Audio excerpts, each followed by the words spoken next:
It's that time of year again to dust off your wish list, and I know plenty of gamers that have their eyes on the newest consoles as well as the latest graphics cards. This year, Sony and Microsoft have some quite compelling offerings. Meanwhile, AMD and Nvidia, they're just duking it out, throwing their latest and greatest graphics cards at the market. And this brings about the age-old question: should I buy or build a PC or buy a console? Let's find out.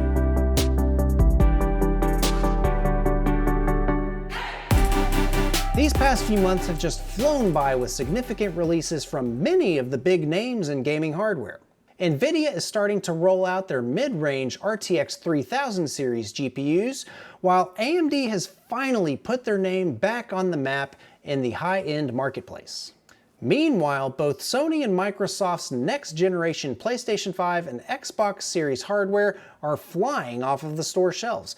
With so many high-profile products on the market, which of these best suits your needs? In today's video, we'll be answering that question by pitting a comparable PC build against the PlayStation 5 in a couple of different scenarios. Before we begin, I recommend checking out some of my previous videos for a little bit of background. I've dissected the PlayStation 5's hardware specification, and I actually recreated it with modern hardware to see what kind of performance we should expect going forward. Now, I've learned a thing or two since that video has come around, and the methodology still holds up. Our PC today will be rocking a Ryzen 7 3700X with 8 Zen 2 cores boosting up to 4.4 GHz. Though not as impressive as our Zen 3 reviews, it's still a great all-around processor. The PlayStation 5 and Series X processors will also be using the same types of cores, but they're going to be running at 3.5 and 3.8 GHz. So I'm going to be giving the edge to our PC here, but at this target resolution, the GPU is the primary focus here. More on that in just a bit. For memory, we're going to be sticking with 8 GB of DDR4 in a single channel on our PC here in order to keep the costs similar to a console killer build. It would also be quite unfair to put 16 GB in this machine, which we would highly recommend for a gaming PC. The PlayStation 5 and Series X will be touting 16 gigs of GDDR6, so I'm going to give the edge here for the consoles in this specific example. For the remainder of the build, I'm going to be using just a cheap case, a value-based motherboard, budget power supply, some hand-me-down peripherals, and of course, an unlicensed copy of Windows 10 for evaluation purposes. Now, let's talk brass tacks, the GPU. The PlayStation 5 and Series X are targeting 4K gameplay, so their GPUs rock the latest and greatest RDNA 2 graphics with 36 and 52 compute units respectively. Both are running impressive graphic clock speeds, 2.23 GHz on the PlayStation 5 and 1.85 on the Series X. In the past, I've likened these graphics solutions to a stock Radeon 5600 XT, but in this comparable PC, I'm going to be using the Asus Tough Gaming 5600 XT OC, and I'll be running at the manufacturer settings. Now, I can already hear y'all in the comments, "Turk, that isn't the right GPU to be using." Guys, I just can't throw my RTX 3080 at the problem because it's not the same architecture and it's clearly going to be better than the consoles. And I just haven't gotten my hands on any of the 6800 XTs that have come on the market. I do, however, have my performance models. We've developed and verified these models through vigorous analysis in order to predict AMD's flagship performance with pretty reliable success. I'll throw a link to the top right with just how these numbers are actually calculated. Keeping this in mind, I'll be calculating a hypothetical 6700 GPU that runs at a roughly 180 watts on the TGP. To be clear, this is a performance-based target based on actual results from a 6800 XT's performance, power, and compute unit specifications. For games, I'm only going to be looking at two today. It's going to be Assassin's Creed Valhalla and Godfall. I picked Valhalla today due to the engine being a good representation of a cross-generational foundation with broad support of both old and newer hardware. Next, Godfall is one of the few games actually to be on the market that's clearly focused on next-generation consoles and PC, which will be leveraging the newer engine technologies. I'll be testing each of these games at various different detail settings as well as different resolutions on the PC, and for the console, I'll be looking at performance mode and quality mode. I'm also starting to integrate some new testing tools into my tool suite here, so I'll be leveraging the expertise and results from Digital Foundry in my analysis. Now, links to each of the videos that they made down in the description. Let the battle begin. Valhalla has quickly become a staple in my benchmarking suite. The game's beauty can be experienced on a whole variety of types of hardware. Starting us off with the consoles, Digital Foundry finds the game runs anywhere between 1180p and up to 4K on the consoles using performance mode, thanks to the dynamic resolution scaling. Unfortunately, this has heightened everyone's awareness of the performance on the consoles, and unfortunately, screen tearing is a side effect that's just really hard to ignore. However, with the latest 1.04 updates, the tearing is occurring far less often, and it shows just how impressive the next generation consoles can handle the detail and the resolution settings that the developers are targeting. In our gameplay, we see hardly any major frame rate issues in our early monastery raids. The controller scheme is quite intuitive actually, even for the proudest of the PC master race. But does this translate to the PC? Short answer, kind of. At the medium detail and the high detail settings, our 5600 XT matches the console's frame rates, but at slightly lower scaled resolutions. If we consider the future 6700's performance, we now have headroom to maintain that frame rate, but there's still room for improvement here.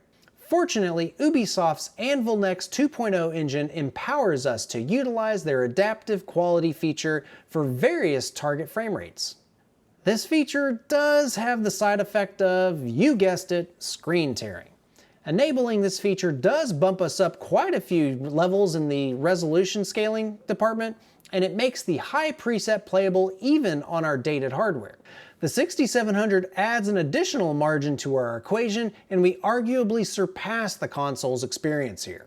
Putting both platforms side by side for a moment, I think the console uses detail settings between medium and the high setting, but it's more leaning towards the high setting.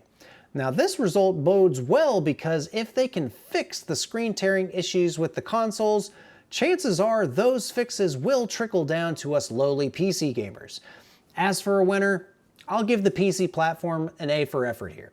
Let's go pure next gen with Godfall. On the PC, it's pretty cut and dry with the settings. You have access to render resolution, quality presets, and that's about it.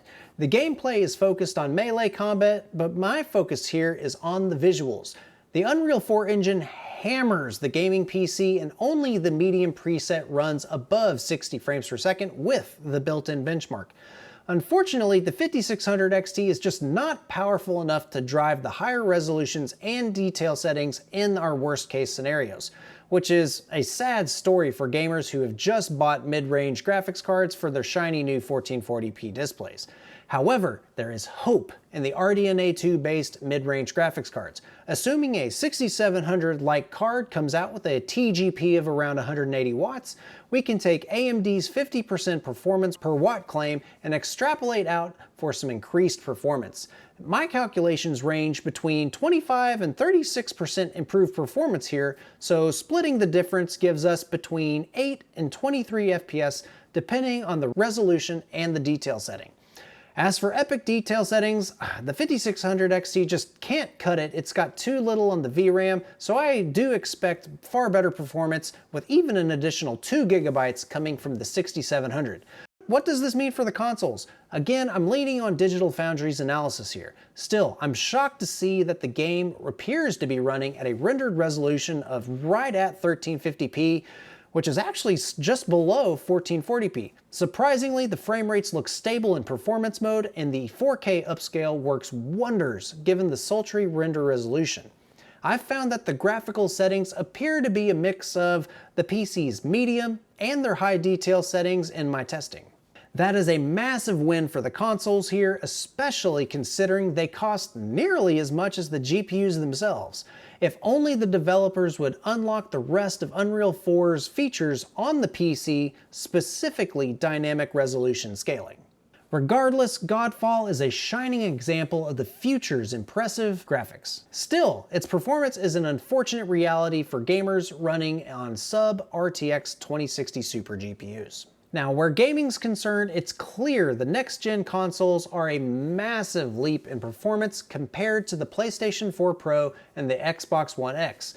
What's more impressive is that their performance rivals the PC in terms of resolution, detail, and now frame rate. Sure, getting a higher-end GPU for your PC will outclass a console, no arguments there, but these GPUs currently range above $500.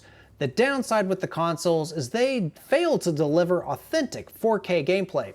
And if you want to really get that, guys, you're just going to have to invest in AMD and Nvidia's flagship products. Suffice it to say, consoles are bringing next-generation 1440p gaming into the mainstream.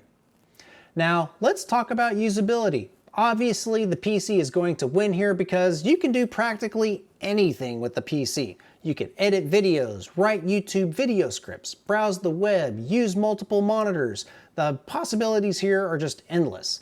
Let's also not forget that we can upgrade components in our PC down the line if we need more storage, if we need more memory, or heck, if our graphics card needs an upgrade. But the consoles have come quite a long way since days of old. Storage upgrades are possible for either platform, and both consoles allow you to use a keyboard and a mouse to separate you from the clutches of their controllers.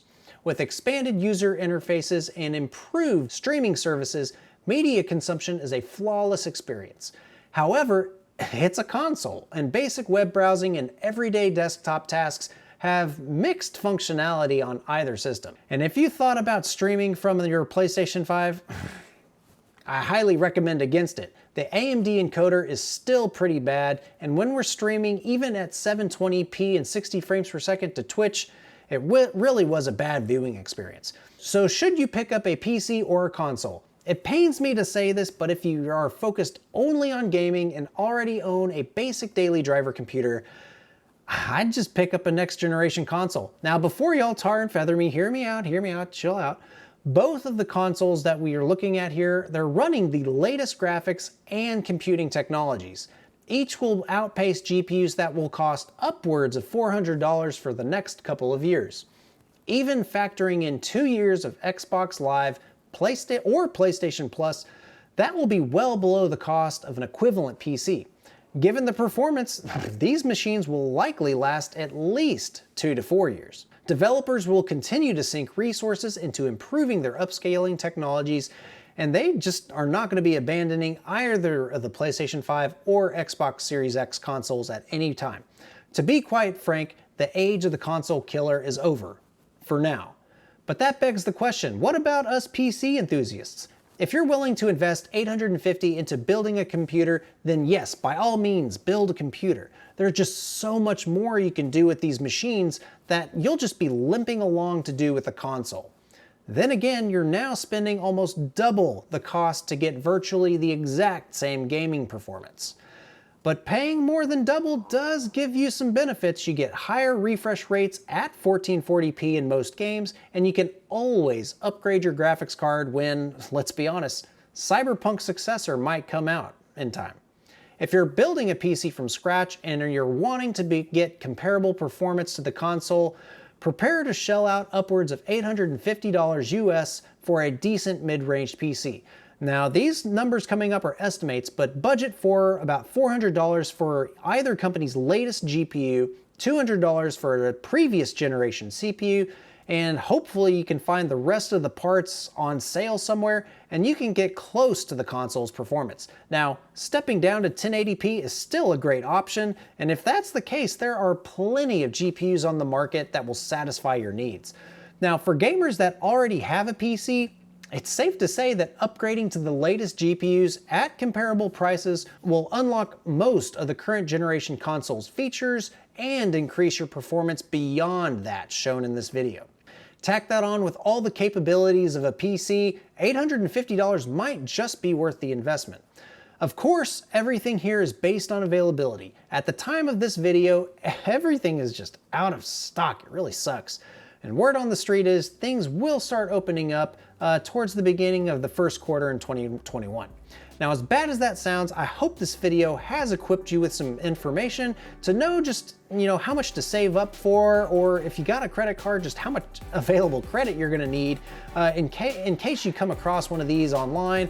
And if you guys find an RX 6800 XT, I'll buy it from you guys. There you have it, guys. What do y'all think? Should you pick up a PC or go ahead and just get a console? Let me know down in the comments below. Be nice though. But again, thank you guys for watching the video. I hope you enjoyed it. You know, we've got the Ice Giant video still coming out. We're doing the overclocking components of it right now, so that's gonna be coming out hopefully next week. And then of course, Cyberpunk 2077 is launching this week, so hopefully we'll have some gameplay over at Twitch, twitch.tv/theturk, and I'm hopefully going to be getting the updated Shadow streaming services new hardware tiers, and might be throwing Cyberpunk at that. So make sure you hit the bell icon down below. Also subscribe to the channel if you haven't done it already. We've got a huge influx of new Turk Force members, so just join the fun there. Go over to Discord. We like to talk tech with you guys. But thank you again for watching the video. Hope y'all have a great day. We'll catch you in the next one.